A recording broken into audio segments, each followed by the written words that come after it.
What are the key performance management tools that you think are essential for board leaders to implement once they are finally on that board? Well, as I said earlier, I think that director performance management is probably the biggest shortcoming in corporate governance today.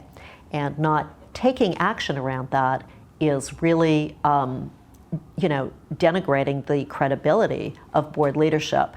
So there's a number of tools that I think are useful to know about. One is a very simple tool, which is creating director expectations, which is different than the role of the board. This is, what do we expect of the people who serve on the board? And that typically includes things like preparation, making the time to learn about the business, keep abreast of it. And here's the thing. The easy way to do that is to just download from the internet somebody's director expectations, cobble that together, send it around the boardroom. It's motherhood and apple pie. Everybody says, oh yeah, that looks great. The smart way to do it is to actually have one-on-one interviews. And you can now use Zoom for this, which makes it easier, with every board member. And say, what do you expect of your peers at the board table? What do you think that management should expect of us at the board? And what do you expect or need from management to do your job effectively as a board member? And from that, you can create expectations of both the board and directors, and also expectations of management in working with the board.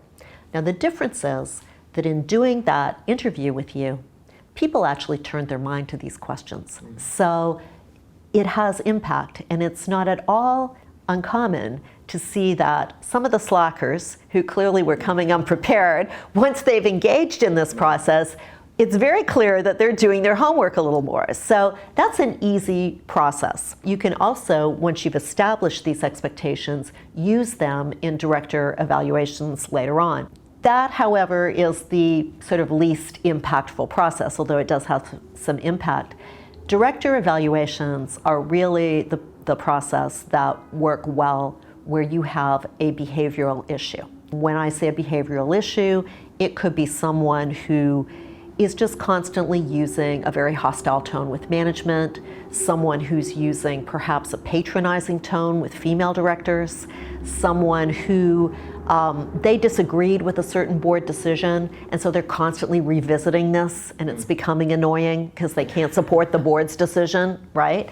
So those are behavioral issues. Now, the best tool I've ever found for this is a director evaluation. And I've been doing director evaluations since 1996. So the first time we did it, we had a little circle, 1 to 5, writing comments. I would never dream of doing a director evaluation like that now, okay? This was 96, let's not forget, people were listening to music on Sony Walkmans in 1996, okay? The world has changed. Right. And so the best way to do a director evaluation is one-on-one interviews. They've got to be confidential. And I might interview you about one of your colleagues and say, okay, when you think about person X, what are their strengths? And you might say, oh, they're great. And it's my job to say, what makes them so good? What's impressed you about them?